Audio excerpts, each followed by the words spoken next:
We talk a lot about extinction, like it's something that happens in slow motion, a gradual fade over centuries, something our grandchildren will deal with.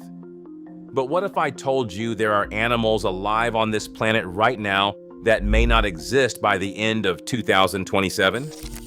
If that feels uncomfortable to sit with, good. It should. And if you want to understand which animals we're genuinely at risk of losing in the next 12 to 18 months, and why the crisis is more urgent than most people realize, then stay with me until the end of this video, because the last animal on this list might be the one that changes how you think about extinction forever. Let's start somewhere most people don't, not with polar bears or tigers, which you've heard about endlessly. Let's start in a river in China. The Yangtze River is one of the most important waterways in human history, a 6,300-kilometer artery running through the heart of China, fueling industry, agriculture, and cities that house tens of millions of people. It is also, quietly, a death sentence for the species that still try to call it home. The Yangtze finless porpoise, nicknamed the smiling angel of the Yangtze because of the permanent upward curve of its mouth, is one of those species. It is the only surviving freshwater porpoise on Earth, which makes it the last of its kind in a very literal sense. Its river companion, the Baiji dolphin, was declared functionally extinct in 2006 after scientists could not locate a single living individual despite extensive searching. The finless porpoise watched that happen, and now it is next in line. The most recent survey puts their population at around 1,426 individuals, a number that sounds reasonable until you understand the context. And yes, that number is actually up slightly from previous surveys, thanks to a 10-year fishing ban China introduced in 2021. But conservation scientists are clear that this is a fragile recovery, not a solved problem. These animals still face relentless pressure from dam construction that fragments their habitat, boat traffic that injures and disorients them, illegal fishing that can trap and drown them, and levels of industrial pollution that contaminate their food supply at the source. Without sustained, aggressive intervention, the finless porpoise could still follow the Baiji into oblivion. The Baiji had similar numbers before it collapsed. We know how that story ended. Now let's go from a river to a jungle, specifically to the rainforests of Sumatra, Indonesia, where the Sumatran rhinoceros is fighting a battle it may have already lost. This is the smallest rhino species on Earth, the most ancient, covered in reddish-brown hair and armed with two horns that have made it a target for poachers for centuries. Today, between 34 and 47 remain in the wild. That is the current best estimate, fragmented across patches of forest that are themselves shrinking due to palm oil agriculture and logging. The animals are so isolated from each other that natural breeding is almost impossible. Conservationists have attempted captive breeding programs, some with limited success, but the genetic diversity is so low and the population so small that the species teeters on the edge of no return. What exists are the last survivors of a lineage that stretches back millions of years, and they are running out of time faster than almost any other large mammal on the planet. Here's what makes the Sumatran rhino situation uniquely tragic. Unlike some species that collapse suddenly, scientists have been watching this slow-motion disaster for decades and sounding alarms that governments and corporations have largely ignored. When a species drops below a certain threshold of individuals, the extinction spiral becomes nearly impossible to reverse. The Sumatran rhino crossed that threshold a long time ago. Speaking of thresholds, the Javan rhino has already crossed them all. Found only in Ujung Kulon National Park on the western tip of Java, Indonesia, there are now around 50 Javan rhinos left on Earth. That number was recently revised sharply downward after a shocking discovery. Poaching gangs operating inside the park from 2019 to 2023 are believed to have killed up to 26 animals, roughly a third of the entire population, over 4 years before anyone noticed. 13 alleged gang members have since been arrested. All of them, every single one, live in that one national park. Think about what that means. one disease outbreak, one natural disaster, one coordinated poaching operation. That's all it would take. The Javan rhino doesn't just have low numbers, it has zero redundancy. It has no backup population anywhere in the world. Conservationists have been pushing for a second protected population to be established elsewhere to provide a safety net, but progress has been agonizingly slow. Every month that passes without that second population is a month the species spends balanced on a razor's edge. Now, for an animal that doesn't often make the big lists, the vaquita. If you don't know this name, that's part of the problem. The vaquita is a tiny porpoise, barely 5 feet long, found only in the northern Gulf of California in Mexico. It wasn't even discovered by science until 1958. Less than 70 years later, we are in very real danger of losing it forever. Current surveys estimate between 7 and 10 individuals remain. 7 to 10 animals. The entire global population of a species. They are not dying because anyone is hunting them specifically. They are dying because they get caught in illegal gill nets set for the totoaba fish, whose swim bladder is smuggled into China for use in traditional medicine.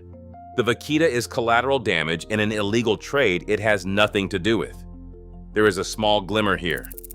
The 2025 survey documented at least 1 or 2 new calves, and the estimated count is marginally higher than 2024's low of 6 to 8 individuals.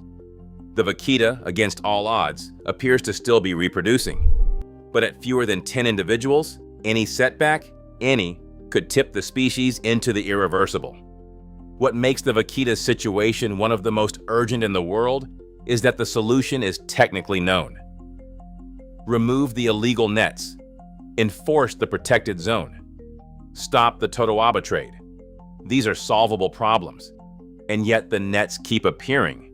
Enforcement remains inconsistent, and the vaquita keeps hanging on by a thread. By 2027, the vaquita could exist only in photographs. Before we continue, if you have found this video important so far, consider liking it for awareness matters. Now let's keep going. The Amur leopard is the rarest big cat on Earth. Estimates put the wild population at around 100 to 130 individuals in the forests along the border between Russia and China. That is down from a population that once ranged across the Korean peninsula and northeast China. These leopards have adapted to survive brutal winters. They grow thicker coats in the cold months and have wider paws that function like natural snowshoes. They are extraordinary survivors, but they cannot survive humans. Poachers hunt them for their spotted fur and bones. Logging and road construction have shattered their habitat into disconnected fragments. The remaining population is so genetically isolated that inbreeding is a serious concern, threatening the long-term viability of even the animals that survive today. Russia and China have established joint conservation programs, and numbers have shown some improvement from a low of around 25 to 30 individuals in the 1970s. But slight improvement for a species at around 100 individuals is not cause for celebration. It is just a slower countdown. And then there's the Tapanuli orangutan, the rarest great ape species in the world. Only identified as a distinct species in 2017, meaning it was only recognized for what it was less than a decade ago, it exists primarily in a single isolated population in the Batang Toru forest of North Sumatra. Current estimates put the total population at between 577 and 760 individuals. The entire species lives in one forest ecosystem. That forest is being cleared for agriculture, mining, and hydroelectric development. There is a dam project approved and partially underway that would cut directly through critical Tapanuli orangutan habitat. Scientists and conservationists have protested loudly. Construction has continued, and in December 2025, catastrophic floods and landslides struck the region. Scientists fear as many as 35 individuals, around 4% of the entire species, may have been killed in a single weather event. This is what extinction looks like when it happens in real time. A species we barely got to name, disappearing before we could properly study it.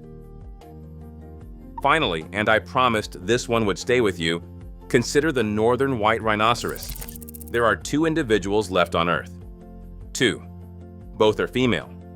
Both live at Olpejeta Conservancy in Kenya under 24-hour armed guard because they are worth more to poachers than almost anything else on the planet. The last male, Sudan, died in 2018. Without a male, natural reproduction is impossible. Scientists are pursuing in vitro fertilization procedures using stored genetic material, and as of 2025 and into 2026, the Biorescue Consortium has produced dozens of embryos and begun transferring them into southern white rhino surrogates. None of the transfers has yet resulted in a lasting pregnancy, but the work continues. The team notes that in vitro fertilization in humans took more than 100 attempts before it succeeded. The northern white rhinoceros is, by any practical measure, already functionally extinct in terms of natural reproduction. What we are witnessing is either the last chapter or, if science pulls off something truly extraordinary, the beginning of a resurrection story that has never been attempted before. Here's the thread that runs through all of these animals. None of them are dying because of some unstoppable force of nature. The Yangtze finless porpoise is dying because of industrial policy decisions. The Sumatran rhino is dying because palm oil plantations needed more land. The vaquita is dying because of an illegal trade in fish bladders. The Javan rhino is dying because poaching gangs decided its horn was worth more than its life. The northern white rhino is dying because we hunted it past the point of return before we even understood what we were doing. Every single one of these extinction events is a human decision, which means every one of them could have been, and still in some cases can be, a different human decision. By 2027, some of these animals will likely be gone. That is not pessimism, that is the scientific consensus. What is not determined yet is how many of them will follow. How many of the next tier of critically endangered species we allow to reach this same cliff edge while the world looks away. The most important thing you can do right now is not complicated. Learn the names. Know the vaquita. Know the Tapanuli orangutan. Know the Javan rhino. Species that exist in public awareness are harder to quietly erase than species no one has ever heard of. Share this video. Talk about these animals. Support organizations working on the ground, the World Wildlife Fund, the International Rhino Foundation, and Sea Shepherd, which runs net removal and monitoring operations in the Gulf of California for the vaquita. And subscribe to this channel, because as long as animals are disappearing from this earth, we're going to keep talking about them. Every story deserves to be told, especially the ones that are almost over. Thanks for watching and staying till the end. I will see you in the next video that has been recommended for you.